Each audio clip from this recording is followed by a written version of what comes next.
resolución de la Comisión 162 del miércoles 14 de octubre.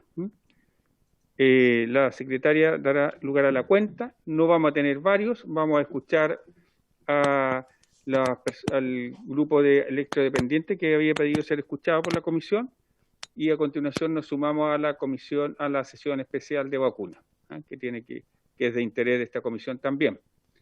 Entonces, ¿se ha recibido? Sí, adelante. Se ha recibido una excusa del subsecretario de Redes, quien señala que no podrá participar en la sesión de hoy debido a encontrarse en labores de planificación, coordinación y gestión en el marco del brote de COVID. Una excusa de la Dirección de Presupuestos que señala que debido a problemas de agenda generadas por otras invitaciones simultáneas en el Congreso Nacional, la señora Morales no podrá participar. Un oficio del Ministro de Salud mediante el cual responde a uno de la comisión e informa sobre el motivo por el que se otorgan licencias médicas por hasta 4 días a personas estimándose que son de contacto y se realizan exámenes para determinar si están contagiadas o no. Y una carta del director de Senabas, mediante el cual remite un informe sobre la comparación de precios Senabas con precios de farmacias de cadena, elaborado por la Unidad de Inteligencia de Negocios de esa institución, a solicitud del senador Guido Girardi. Un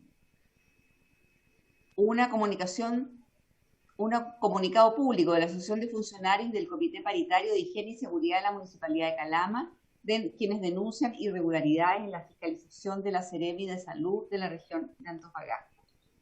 El resto son cosas que para ahorrar tiempo, la verdad es que ustedes la pueden ver si quieren después en el computador, porque no dice relación con algo muy atingente a la comisión. Y entonces, como van a tener una sesión corta, prefiero que puedan destinarlo a eso. ¿Les parece? Perfecto. Muy bien. Presidente, solo una acotación, ¿sí? Presidente. Sí. Si hubiese llegado el estudio de precios de Senabat, que me han dicho que es un estudio bien interesante, que va a servir mucho para la ley de fármacos 2 en la mixta, si es posible poder remitirlo, Ana María, o si va a estar publicado, no sé, la forma de acceder para ese estudio, si es posible. Llegó, acabo de dar cuenta, y si usted aprieta en la cuenta, en el punto, no sé si es el 3 o el 4, la aprieta ahí, le va a aparecer el informe, pero si no va a estar después en los antecedentes, siempre va a estar en la cuenta. El 26, para no mandarle tanto correo, prefiero que lo vean ahí, ¿o no? El 26 también pudiéramos entonces escuchar al director de Senabas, que nos había solicitado y habíamos acordado invitarle, donde nos iba a hacer una presentación en relación a la implementación de la ley que permite la intermediación y a los otros elementos que está preguntando el diputado Juan Luis Castro hoy día. Entonces, además de invitar ese día a la gente de la posta central, invitamos al director de Senabas para que nos explique la aplicación de la ley. Él mismo nos pidió esto, así que me parece relevante escucharle. Quiero señalar, por si algún diputado no escuchó, que el tercer punto de la tabla, como el subsecretario y la sectorialista no puede estar presente, le he decidido señalarle a la señora presidenta de la Confedeprus, la señora Consuelo Villaseñor, que por favor la vamos a invitar en un momento posterior.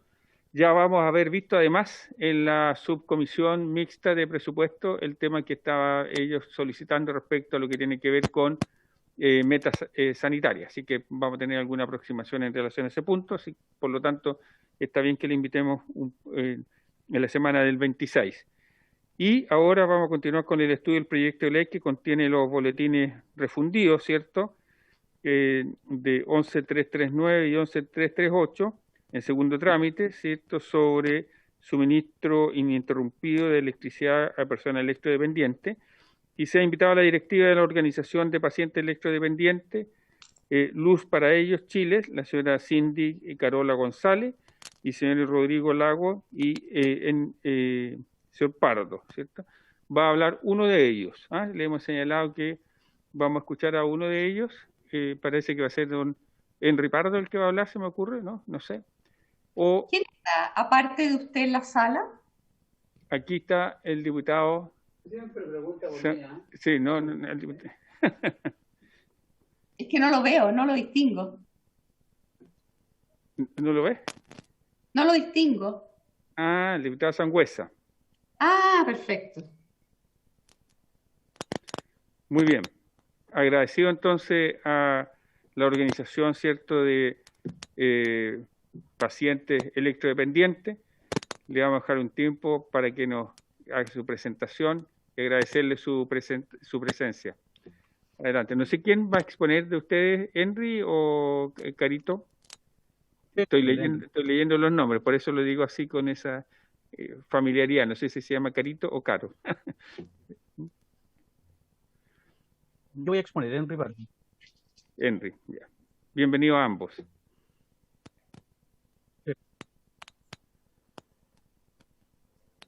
¿Puedo comenzar? ¿Sí? Buenas tardes, por su intermedio, señor presidente, me presento. Mi nombre es Henry Pardo Aravena, licenciado en Ciencias Jurídicas de la Universidad y actualmente soy el asesor jurídico de la agrupación y futura corporación Luz para Ellos Chile.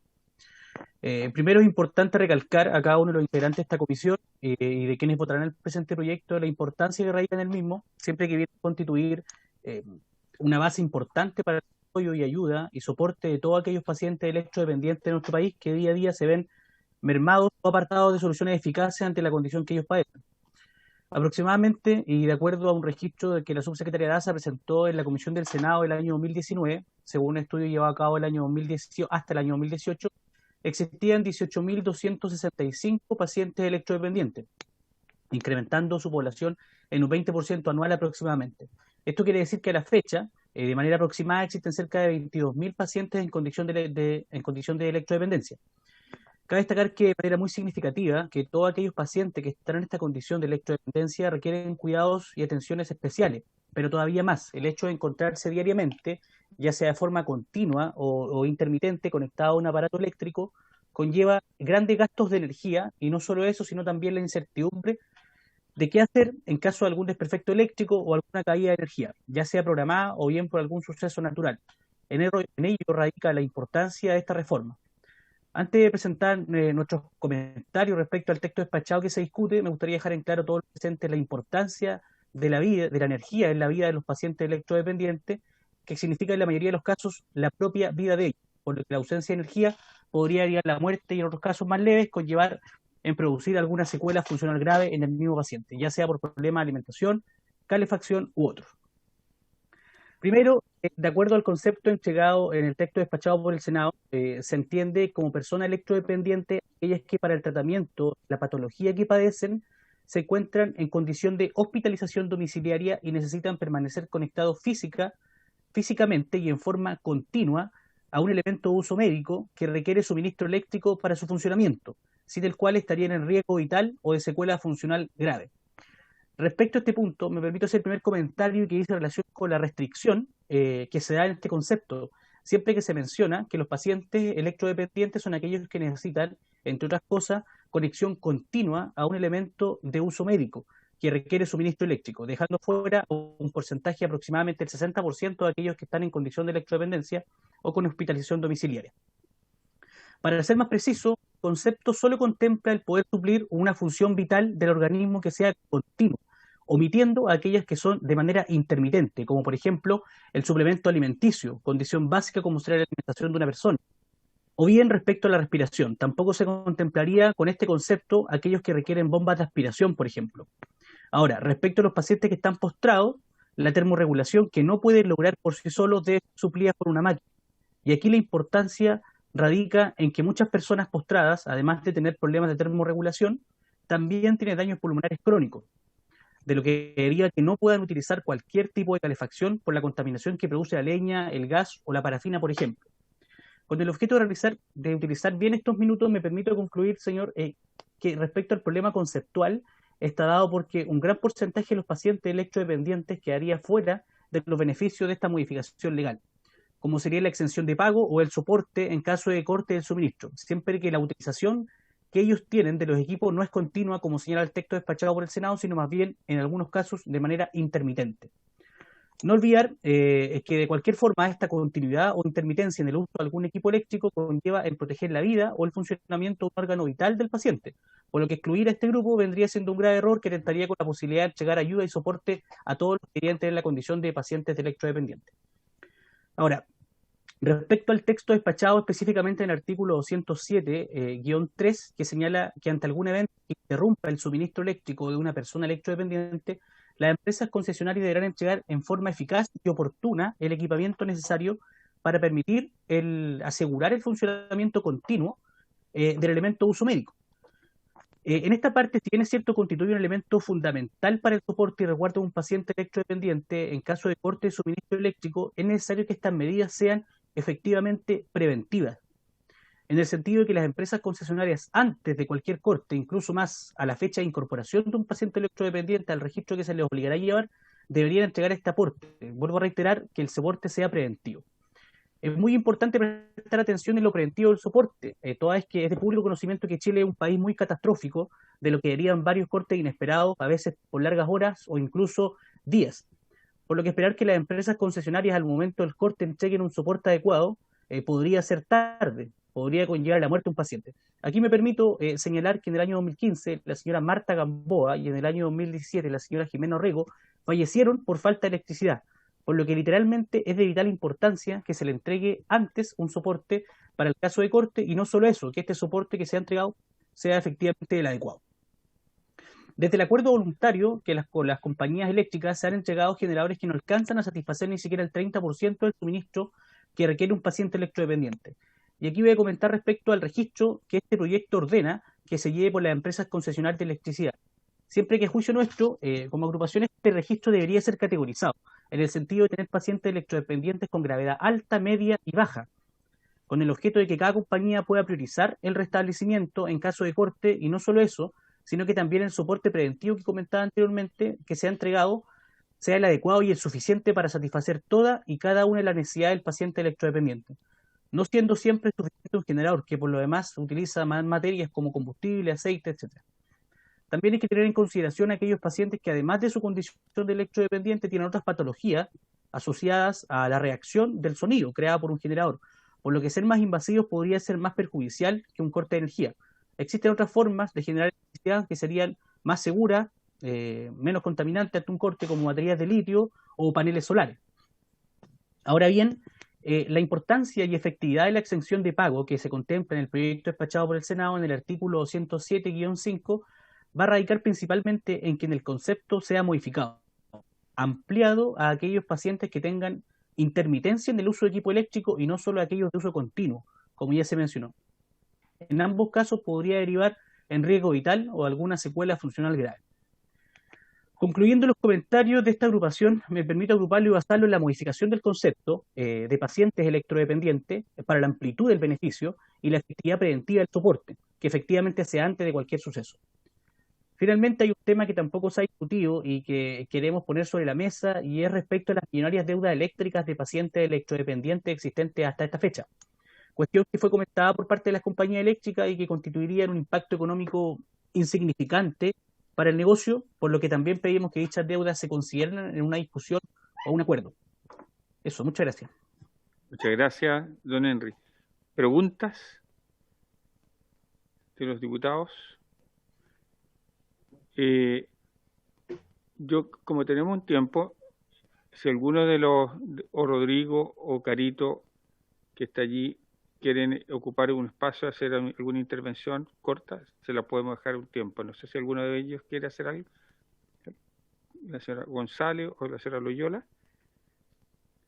Levante la mano si es que desea. ¿No? Muy bien.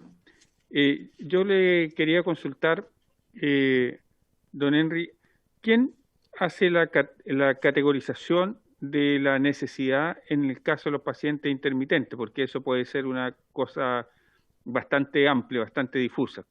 ¿Cómo haría, quién hace esa definición, en definitiva, de la condición de electrodependencia?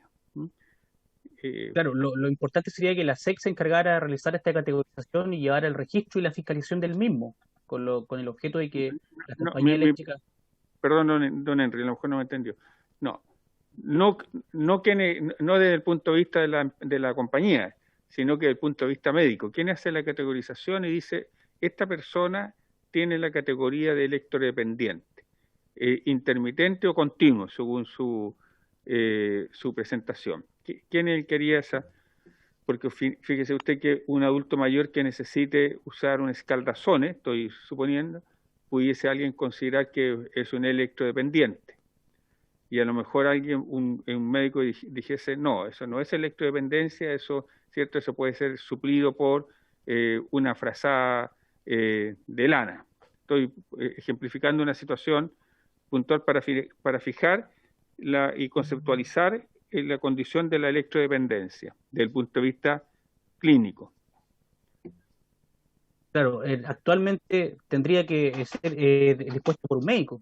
Un médico tiene calificaciones para decir si la persona tiene la condición de electrodependiente o si esta continuidad o intermitencia en el uso de una maquinaria que requiere estar conectado a una energía eléctrica debería ser quien determine, o sea, el médico tratante del paciente.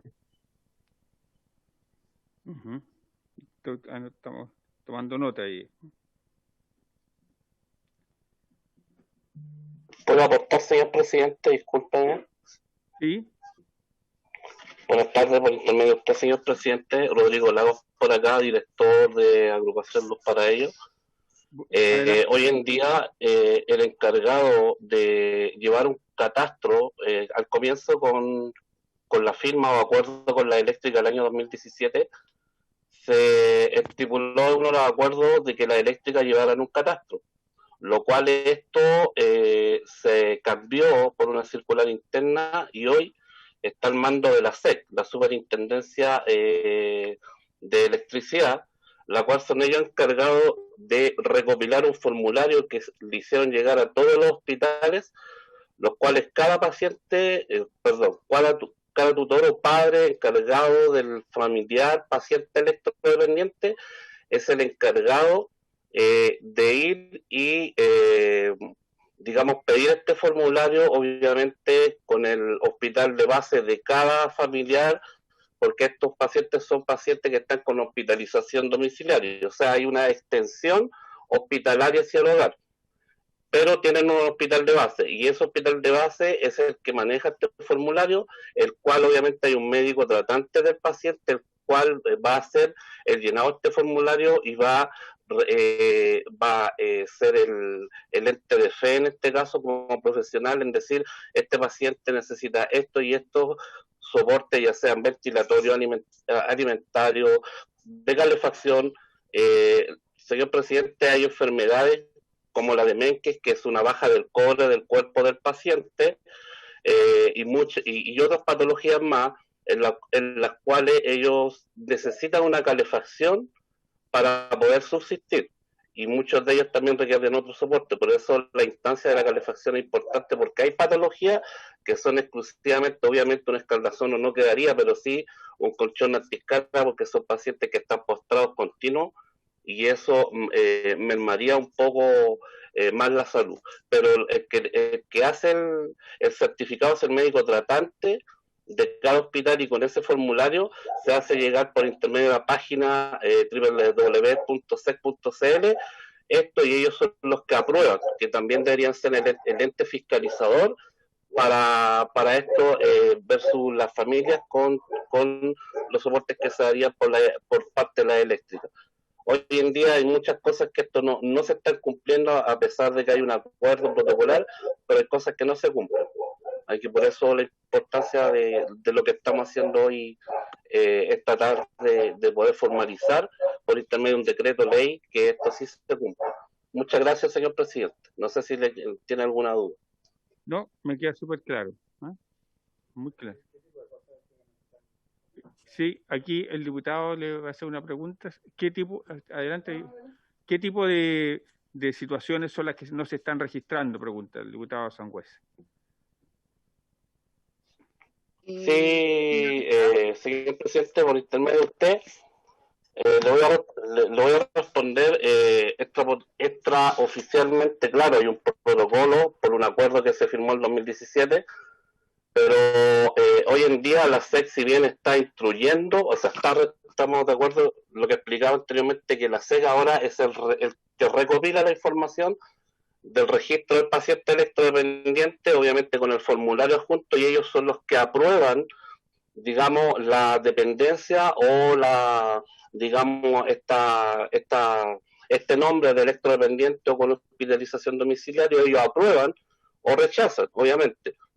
Cuando ellos aprueban, inmediatamente ellos mandan esta base de datos a las eléctricas que le corresponde de acuerdo a la zona del paciente electrodependiente, y esto queda normalizado. Pero como acá había una extensión de lo que anteriormente decía, que antes esta información la hacían las eléctricas, al parecer no todas las eléctricas les llegó esta información, que ahora es la C la encargada de todo esto, de recopilar la información, de aprobar y de enviar la información a cada eléctrica.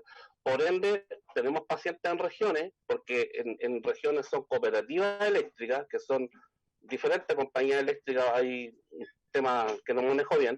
Entonces, esta empresa eléctrica, aparte de la aprobación de la C, que están solicitando a pacientes o rechazando el tema de electrodependiente a esos pacientes. Sí, y esto son informaciones que nosotros tenemos internamente. Perfecto, eso lo entendí perfectamente. Don Henry, vamos a terminar en un momentito más porque nos han habido preguntas a los señores diputados, adicionalmente a las que hemos hecho. Quería preguntarle, si usted tuviera que decirme cuáles son los puntos centrales del proyecto que usted cree que necesita mejora, ¿cuáles son, a su entender? Gracias. Bueno, al entender de nosotros como agrupación, los puntos centrales que modificar son, primero, agrupándolo en el concepto, que el concepto tenga que ampliarse en términos tales de poner bien a las personas en condición de electrodependencia, aquellos que tienen un uso intermitente de un aparato eléctrico. Además de eso, también de que el soporte que tenga que realizar la empresa o la compañía eléctrica para el caso de algún tipo de corte de energía, ya sea programado, inesperado o por algún suceso natural, sea preventivo, no sea represivo, no sea al momento del corte que la compañía vaya y le entregue al paciente que está en condición de electrodependencia un generador o algún tipo de forma de cómo poder suministrar energía eléctrica mientras dura este corte. Por lo tanto, primero, ampliar el concepto, y segundo, que el soporte en caso de corte sea preventivo.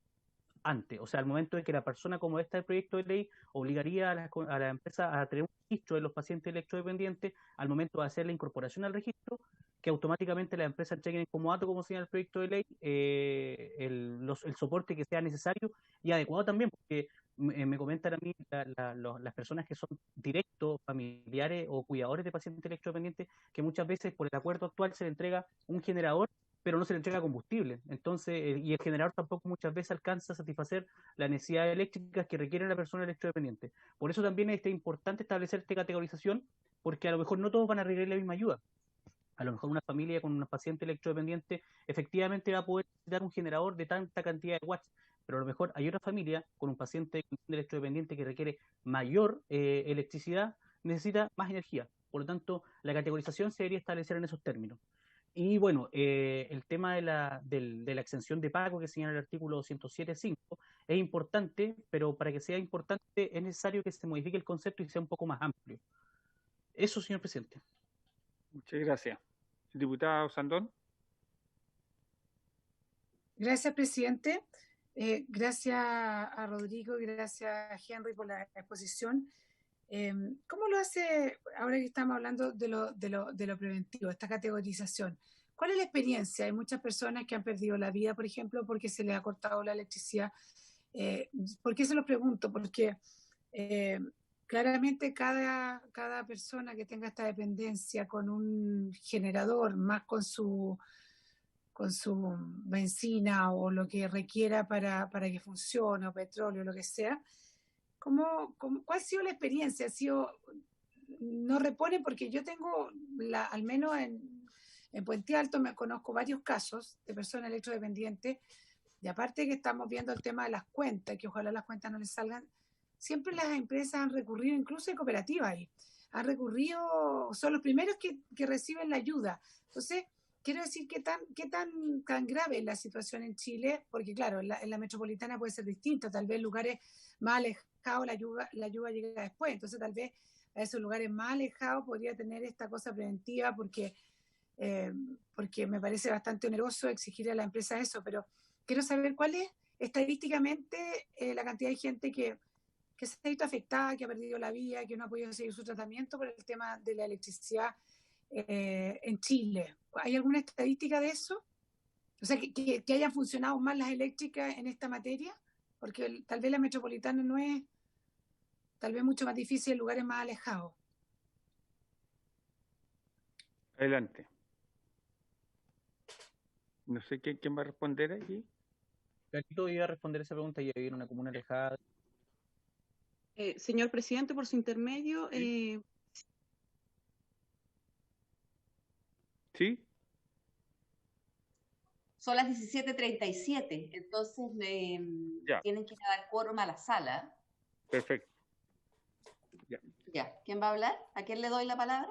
Carito González parece que está hablando. Ya. La Prenda dejamos. su micrófono. Señora Carito, la vamos a dejar a usted responder y nos vamos a suspender la comisión. Adelante. Ya, gracias. Con respecto a la pregunta que hizo la diputada Osandón, en el 2015 y en el 2017 se registraron 2 muertes de pacientes electrodependientes a lo largo de Chile. En el 2017 fue donde se dio más énfasis por los problemas, las interrupciones continuas que hubieron frente a al mal tiempo de esa fecha, y donde fue donde nosotros sacamos la voz por los pacientes electrodependientes. Una, por el abandono. Actualmente se están excluyendo muchas familias que según la superintendencia o las compañías eléctricas no califican como personas electrodependientes. Hablan de equipos que son vitales, pero también hay equipos que son esenciales para que esos pacientes puedan conllevar un mejor estado de salud dentro de la grave enfermedad a la que padecen. Entonces nosotros creemos que las compañías, si bien es cierto, no están cumpliendo como corresponde el acuerdo en algunas partes, hemos tenido como agrupación varias denuncias, lo que comentaba Henry igual, el equipo de respaldo, es necesario que los pacientes los tengan antes de que ocurra un corte de energía eléctrica, porque somos parte, vivimos en un país que es sismológico, donde hay catástrofe, entonces uno no puede prevenir eso y tampoco puede esperar que frente a una emergencia a la persona le venga a dejar, porque hay pacientes que viven muy alejados en las partes de campo, rural, entonces ellos deben tener su equipo de electrógeno, y nosotros sabemos y creemos que todos, al momento de estar registrados, de que un médico tratante lo califique como paciente electrodependiente, ellos deberían tener su equipo de respaldo en la casa para poder evitar lo más grave, que en este caso sería la muerte o una falla vital. Muy bien. Eso, diputada. Muchas gracias. Muchas gracias. Ana María, ¿hasta cuándo tenemos fecha para indicaciones para el proyecto? ¿Hasta cuándo hay fecha para indicaciones?